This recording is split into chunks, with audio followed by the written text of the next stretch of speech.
confirmantes. El día de hoy nos ha tocado el tema número 6, ¿existe el mal?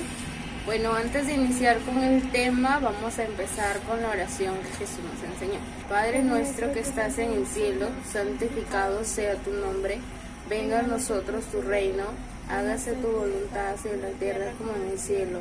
Danos hoy nuestro pan de cada día, perdona nuestras ofensas, como también nosotros perdonamos a los que nos ofenden. Y no nos dejes caer en tentación, líbranos Señor de todo mal. Amén. Ahora le regalamos una rosa a María diciendo: Dios te salve María, llena eres de gracia, el Señor es contigo. Bendita tú eres entre todas las mujeres, y bendito es el fruto de tu vientre Jesús. Santa María, Madre de Dios, ruega por nosotros los pecadores, ahora y en la hora de nuestra muerte. Amén. Gloria al Padre, gloria al Hijo, gloria al Espíritu Santo, como era en un principio, ahora y siempre, por los siglos de los siglos. Amén. Para iniciar esta mañana, empezaré con una pequeña petición. Pido por todas las familias en general y sobre todo por aquellas personas que se encuentran en los hospitalizados que padecen de esta enfermedad, y también pido por todos los jóvenes que sigan profesando su fe. Ahora iniciaré el tema con las siguientes interrogantes. Si Dios es todopoderoso y providente, ¿por qué entonces existe el mal? Al interrogante, tan doloroso como misterioso, sobre la existencia del mal, solamente se puede dar respuesta desde el conjunto de la fe cristiana. Dios no es, en algún modo, ni directa ni indirectamente, la causa del mal. Él ilumina el misterio del mal en su Hijo Jesucristo, que ha muerto y ha resucitado para vencer el gran mal moral, que es el pecado de los hombres y la raíz de los restantes males. ¿Por qué Dios permite el mal?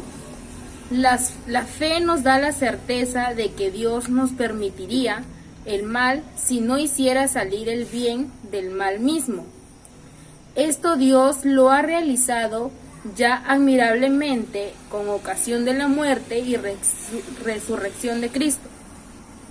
En efecto, del mayor mal moral, la muerte de su Hijo, Dios ha sacado el mayor de los bienes, la glorificación de Cristo y nuestra redención. ¿Cómo se comprende la realidad del pecado? En la historia del hombre está presente el pecado. Esta realidad se esclarece plenamente solo a la luz de la divina revelación y, sobre todo, a la luz de Cristo, el Salvador de todos, que ha hecho que la gracia sobreabunde allí donde había abundado el pecado. Ahora les hablaré sobre la caída de los ángeles. Con la expresión la caída de los ángeles se indica que Satanás y los otros demonios de los que se hablan en la Sagrada Escritura y la tradición de la Iglesia eran inicialmente ángeles buenos creados por Dios, que se transformados en malvados. ¿Por qué? Porque rechazaron a Dios y a su reino, mediante una libre e irrevocable elección, dando así origen al infierno. Los demonios intentan asociar al hombre a su rebelión contra Dios, pero Dios afirma en Cristo su segura victoria sobre el maligno.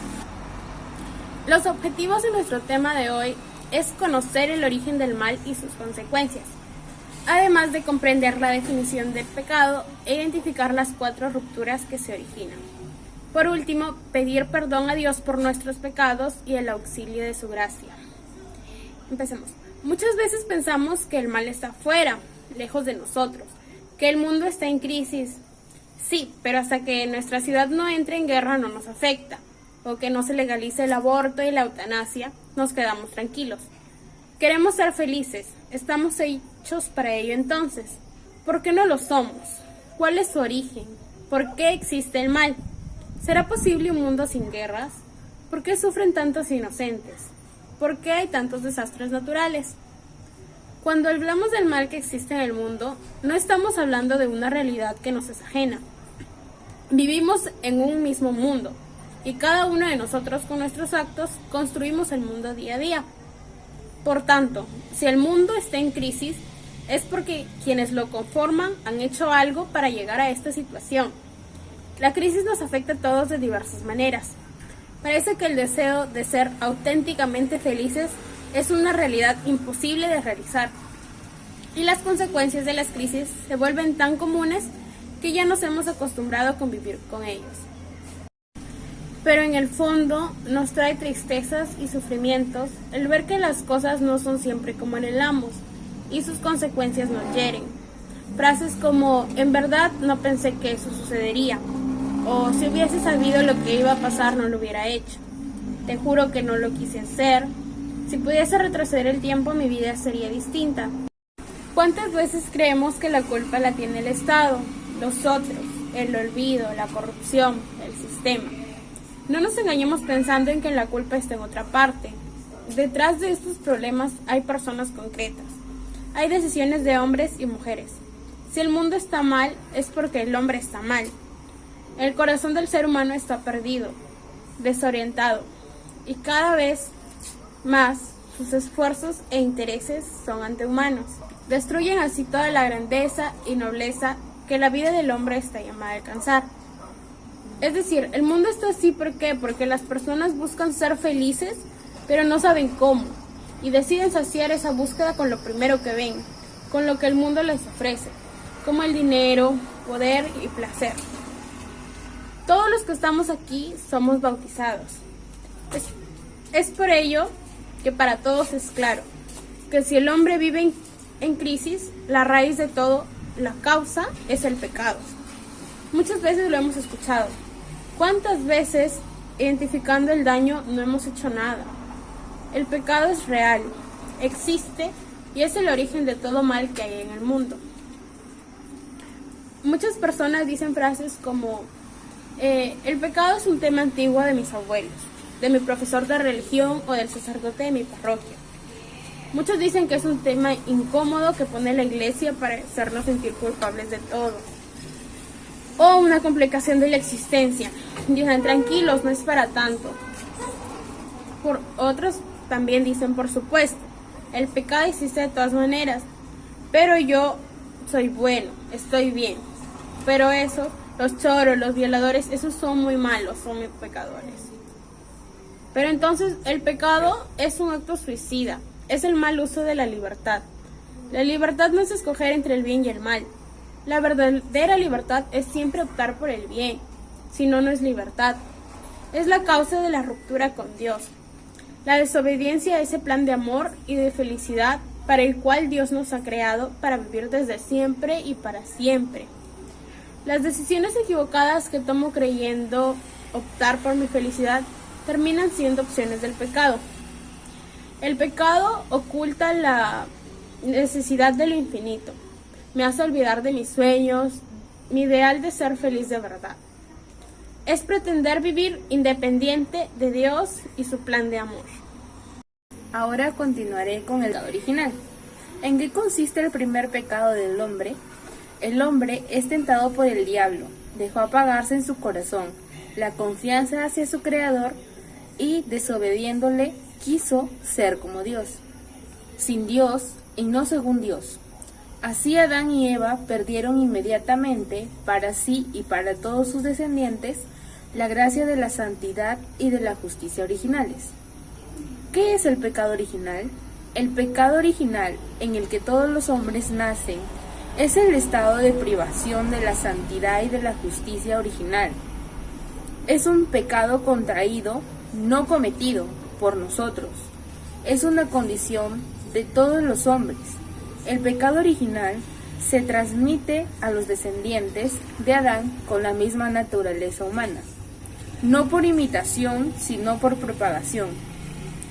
Esta transmisión es un misterio que no podemos comprender plenamente. ¿Qué otras consecuencias provoca el pecado original? Como consecuencia del pecado original, la naturaleza humana, aun sin estar totalmente corrompida, se halla herida en sus propias fuerzas naturales, sometida a la ignorancia, al sufrimiento y al poder de la muerte, e inclinada al pecado. Esta inclinación al mal se llama concupiscencia. ¿Qué ha hecho Dios después del primer pecado del hombre? Después del primer pecado, el mundo ha sido inundado de pecados, pero Dios no ha abandonado al hombre, al poder de la muerte. Antes, al contrario, le predijo de modo misterioso en el protoevangelio, Génesis capítulo 3, versículo 15, que el mal sería vencido y el hombre levantado de la caída. Se trata del primer anuncio del Mesías Redentor. Por ello, la caída será incluso llamada feliz culpa. ¿Por qué? No ha merecido tal y tan grande Redentor. Como acabamos de mencionar, por el pecado de Adán y Eva, toda la humanidad quedó marcada con el sello del sufrimiento y de la muerte. Toda la humanidad heredó el pecado original. El hombre se quebró, introduciendo en su ser una ruptura en 4 niveles: conmigo mismo, con Dios, con lo creado y con los demás. Iniciaré hablando sobre la ruptura conmigo mismo. ¿Qué quiere decir conmigo mismo? Dejo de ser quien soy para ser la persona que las demás personas quieren que sea. Esto genera soledad, incomprensión, impotencia.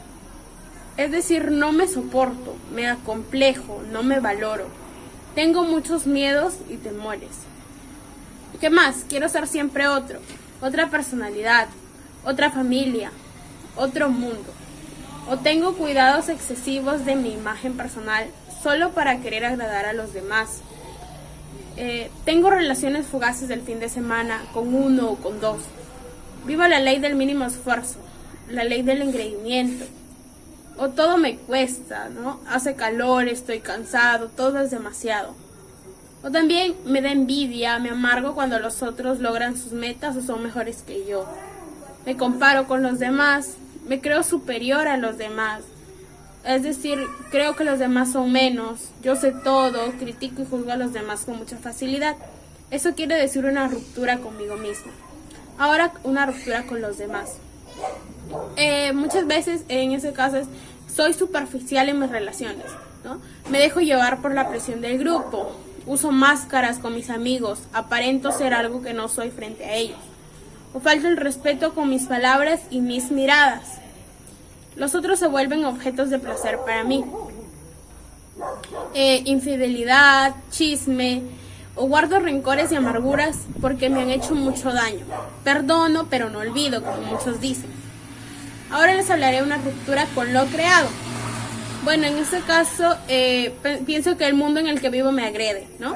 Y por lo tanto, lo que entraría aquí es la contaminación, la suciedad, el caos, el desorden. Y por último, la ruptura con Dios. Aquí, muchos dicen que su vida no tiene sentido. El fundamento de mi vida está quebrado. Le damos la espalda a aquel que nos ha dado la existencia. He sacado a Dios de mi vida, no me dice nada, no existe para mí.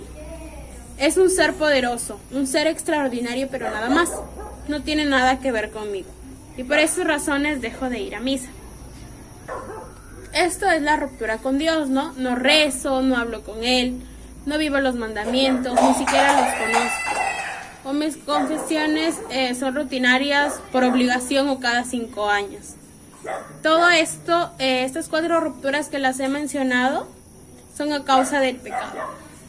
Ahora les voy a hablar también de la promesa de salvación, porque luego del pecado original Dios no nos abandonó. Inmediatamente después, Dios nos prometió la salvación. Enemistad pondré entre ti y la mujer, y entre tu linaje y su linaje. Él te pisará la cabeza mientras acechas tú su calcañar. Génesis capítulo 3, versículo 15. Dios ha prometido a nuestros primeros padres la victoria ante el mal y la muerte por medio del linaje de la mujer que vencerá a la serpiente. Esta promesa se convirtió en realidad en el Señor Jesús. Por último, no lo olvides. Tus acciones, sean estas buenas o malas, van a repercutir en otras personas siempre. Santo Tomás de Aquino enseñaba que Dios permite que los males se hagan para sacar de ellos un bien mayor. De ahí las palabras de San Pablo: donde abundó el pecado, sobreabundó la gracia. Y el canto de Exultet, oh feliz culpa, que mereció tal y tan grande Redentor. Culminando el tema, les quiero dejar unas preguntas para que reflexionen y respondan. ¿Por qué crees que el pecado te esclaviza? ¿Te das cuenta que es como un acto suicida? ¿Qué excusas te pones a ti mismo para no hacer nada por luchar contra el pecado? Bueno, eso ha sido todo. Espero que con el tema que les hemos brindado reflexionen y que lo hayan comprendido. Gracias. Oh, déjate